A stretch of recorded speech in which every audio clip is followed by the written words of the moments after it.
So just line up straight across, just so we can see what your actual stance is. Yeah, facing this way. I hope you're all ready. You're all ready. Okay. So just go ahead and get in the stance, your regular stance, when you're getting ready to approach the swing.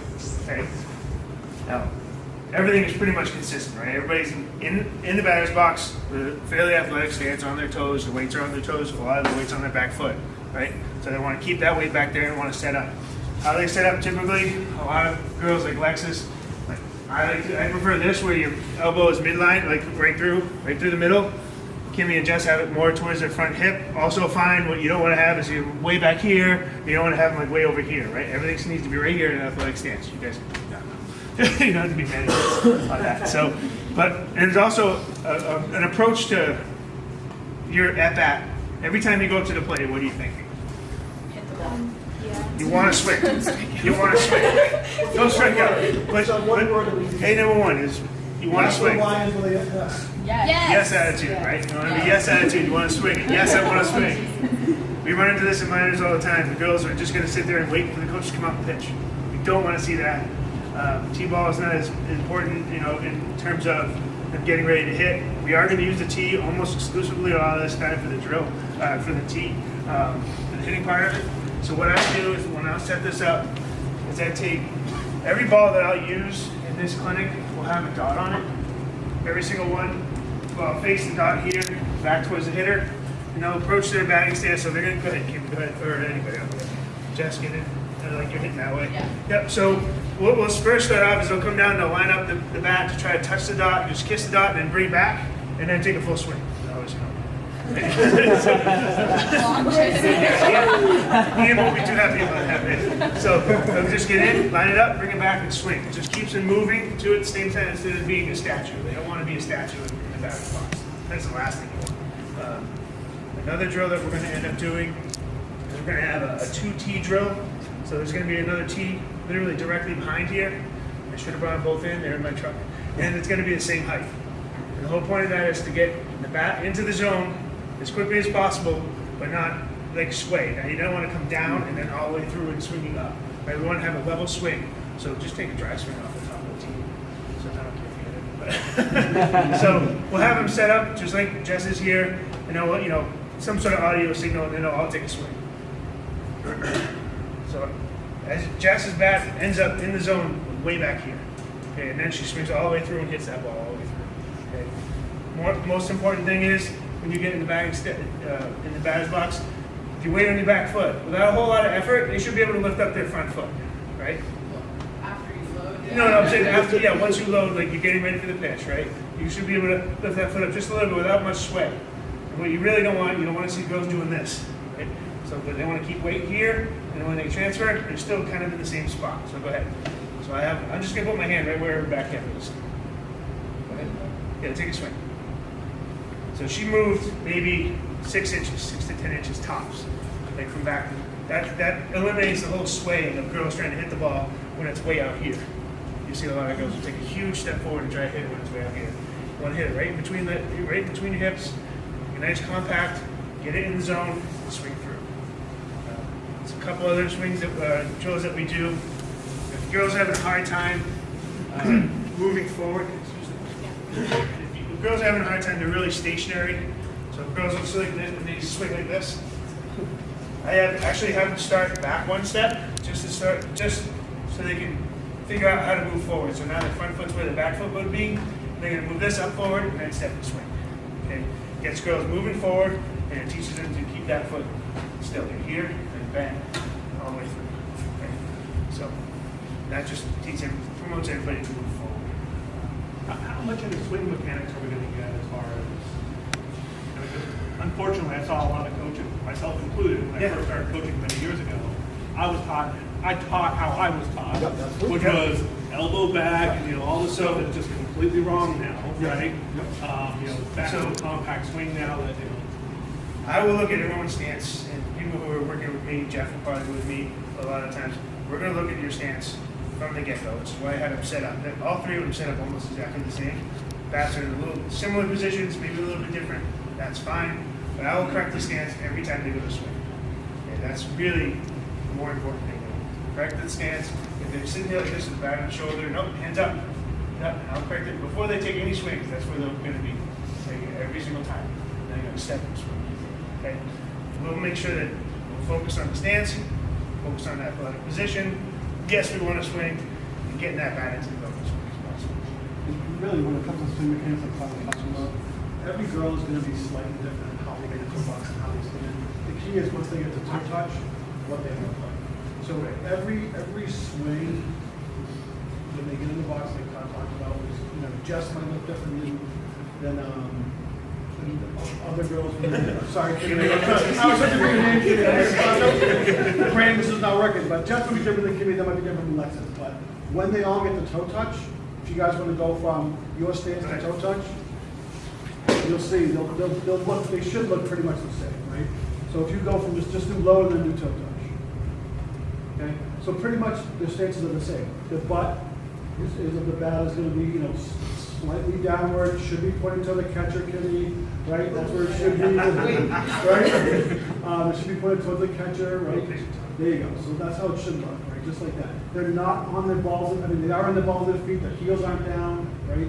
That's where you want to get to. That's where you should be consistent. Is right there at toe touch, like Todd was talking about. How they get into the box. What Todd is talking about is making sure that they get in there and they're in a ready position, right, in the box. They're not sitting there with a bat on their shoulder. They're not looking at the fly go by their face, you know, that kind of stuff. They should be ready. They should be activated. They should be ready to go. And once they get to toe touch, they should all look kind of exactly the same. Okay, that involves, you know, the distance from the plate, you know, the compact of the swing. Because one of the things I see is also, you know, the full extension of the swing coming through. That's it's great from a centrifugal force perspective, but not. We'll talk about down and through. So you hear it down and then through. You're gonna swing high. You're gonna end up high, so you're not like swinging way out like this. You know, so the turning back. So 26 inches. So, I mean, I can show you swing. I don't really. That doesn't matter to me. So once you hear, like you were saying, as soon as you get down, you want to be down in the zone as early as possible. So when she's here, just was similar, same things here, and then snap through, right? The wrist snap is also super important, clearly. But we really also want to make sure that they're finishing high. You want to see the ball goes and finish like this. You want to make sure when you're done swinging, the bat's up here. At the high school, we call it like the Nike swish. So you want to like have it come down and then finish high. When do you do it? So Tom was talking about the wrist snap. When do you want to do that wrist snap? What part of the swing? After Contact. After contact. You don't want to be rolling the bat as you're making contact. You want to make sure you make contact, and then as you're going at the top part of the Nike switch, then you're actually breaking the wrist.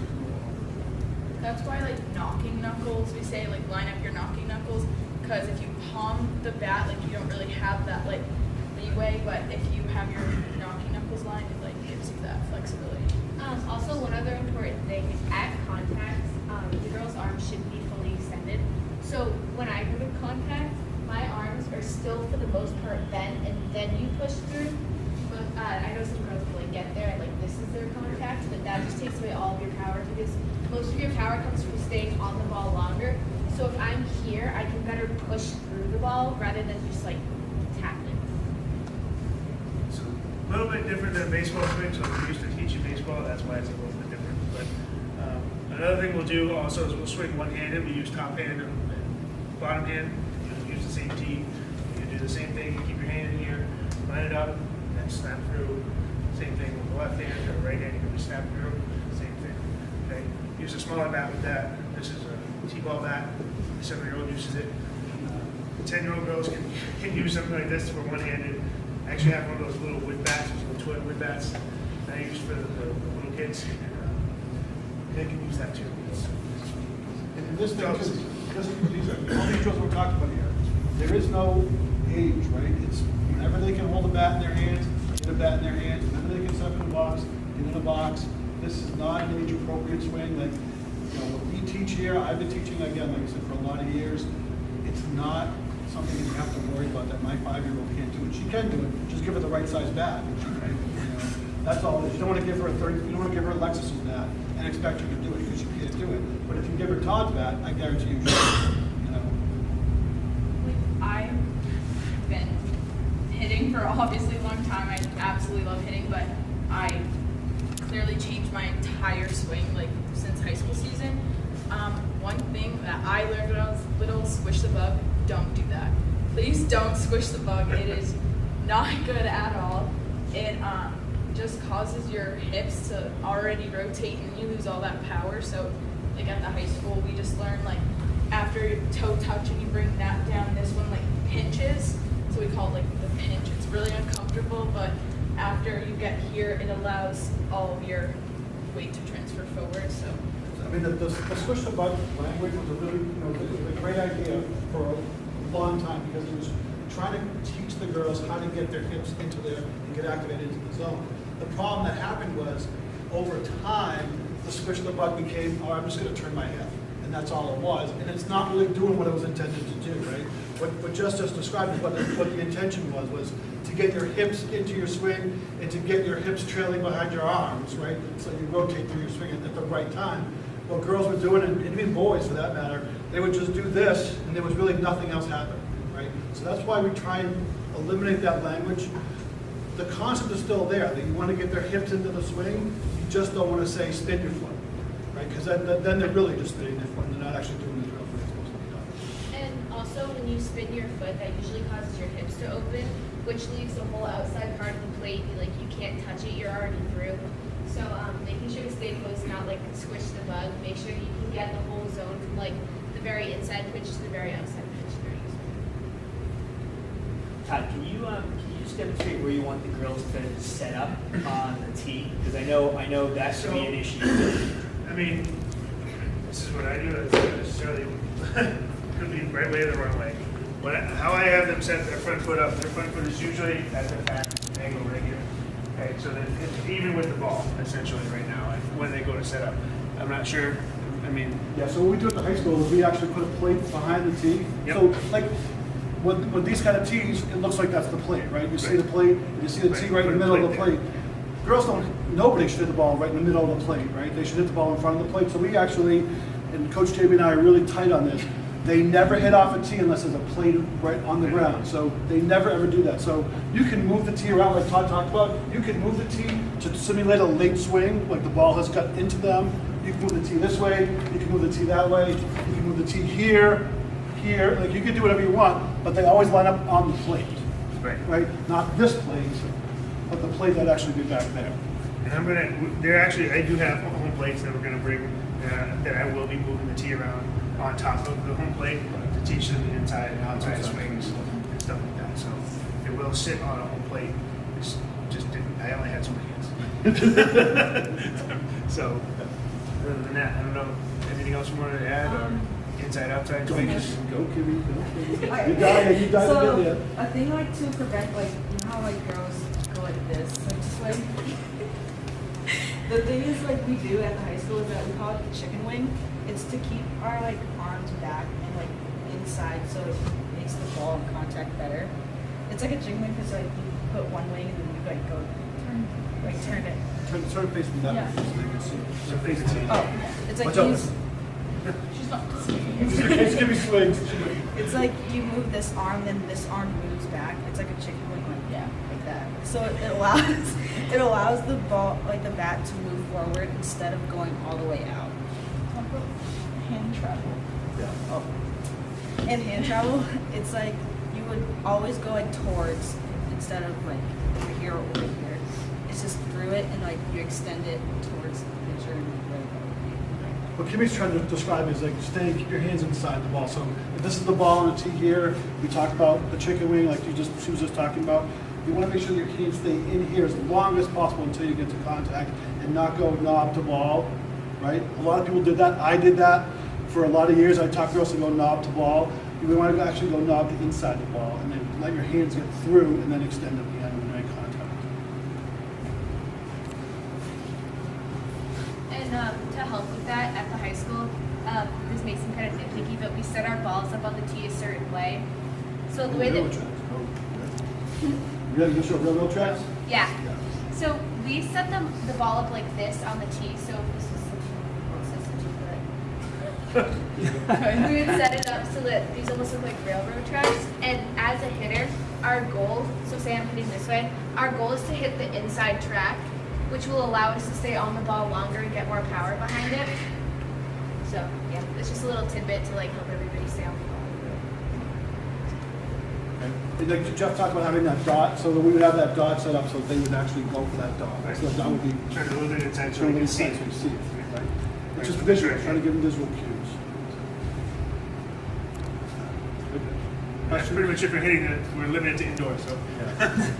It's not you, like you were talking about language being so important. Is there going to be any sort of like language just to start about like the general like relaxed, ready, torque? Get the ball So, fall I mean, through? similar to what we started, how we started was, you get into the box with the yes attitude. Right? Yeah, I'm gonna swing. I'm definitely gonna swing at this at bat. I'm gonna swing at the first pitch that I like. Not the first pitch I see. Very different. First pitch I like. And then you want to be in an athletic, comfortable starting position, right? So, all the girls, like we were saying, they set up the same. So they're all in here, and they get up, and then when they load is another key word, right? They load to get on that back foot, and then it's all, I almost said it, shoot them up, they go through. I'm used to saying it, they get those hands in, and then they explode through, right? So but to your point, there is definitely language. Like, so you heard Todd mention it, so there's load. That's a key word is load, right? That's driving the weight back, make sure the girls start with the weight on the back leg. This toe touch, you heard me talk about toe touch with these girls. That's when they're actually activating their swing, getting ready to go. There's connection, right? And that's when actually the hip and the elbow are now connected, working through. There's contact, or actually bat lag, right? That's as they're dragging the bat through the hitting zone. There's contact, right? So that's when actually the contact with the ball, and there's follow through. I didn't use chicken wings, so.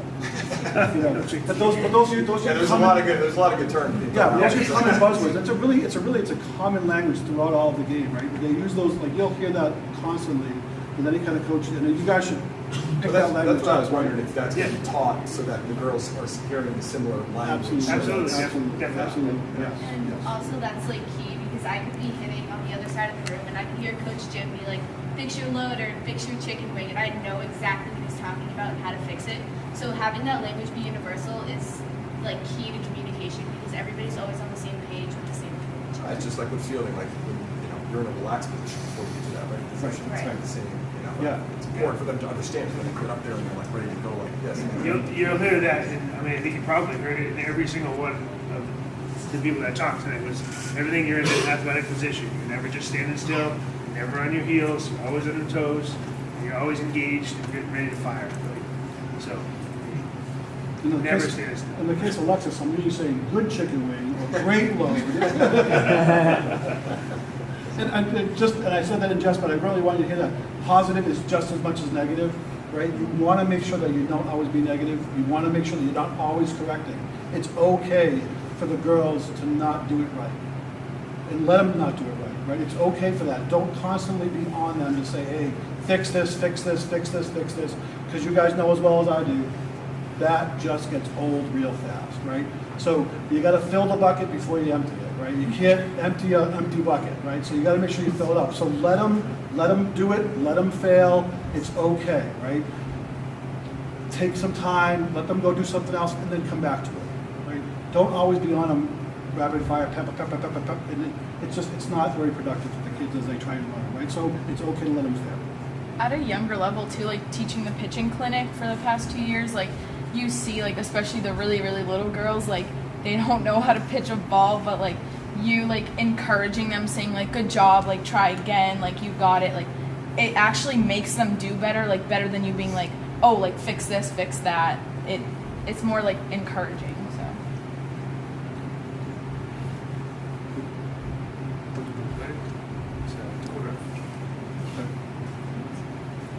Questions? We're almost ready to start a